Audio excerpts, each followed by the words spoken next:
Barreskrim Polri membongkar sindikat pembobol rekening Bank Dorman dengan total kerugian mencapai 204 miliar rupiah. 9 orang telah ditetapkan sebagai tersangka, sementara polisi masih memburu sosok D, pemberi informasi rekening Dorman cabang bank pemerintah.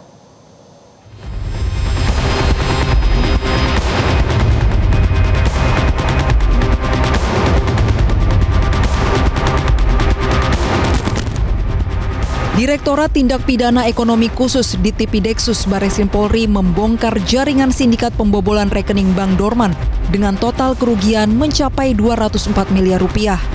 Polisi mengungkapkan modus pelaku yang menyamar sebagai Satgas Perampasan Aset dan berhasil menyusup ke dalam sistem perbankan melalui kerjasama dengan oknum internal bank.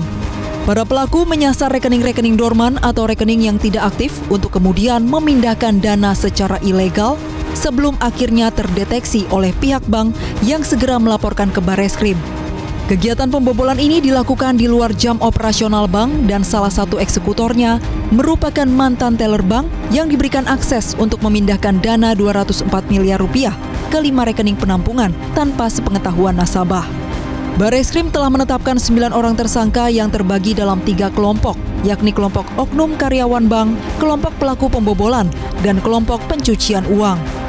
Sementara itu, 2 tersangka, yakni C alias K dan DH, juga diduga terlibat dalam kasus penculikan Kepala Cabang Bank BUMN Ilham Pradipta yang saat ini ditangani oleh Polda Metro Jaya.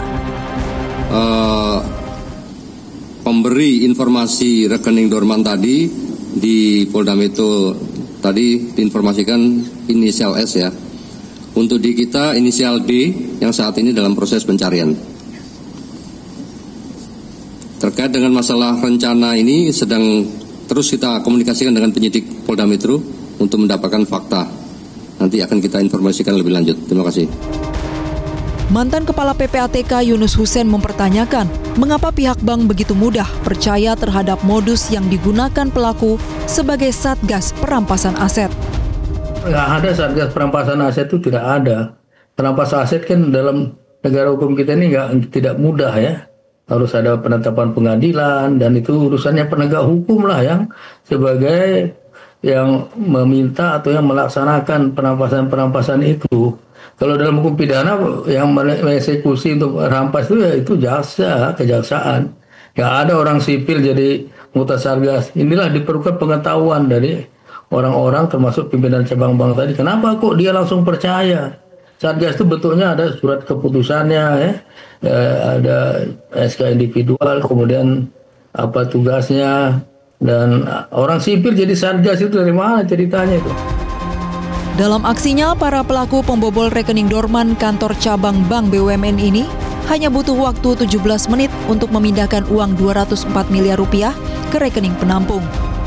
Apa yang dilakukan pelaku ini bukan sebuah tindakan hacking yang yang canggih, tetapi menggunakan pihak ketiga, menggunakan pihak internal yang bisa memberikan username passwordnya tadi, dan sehingga terkesan transaksi ini adalah transaksi yang normal dan di-approve sesuai dengan SOP yang ada, sehingga FDS itu tidak memberikan alert sama sekali, Mbak. Polri saat ini masih mengembangkan kasus ini untuk menelusuri kemungkinan keterlibatan pihak lain dalam jaringan sindikat tersebut. Tim Liputan Metro TV.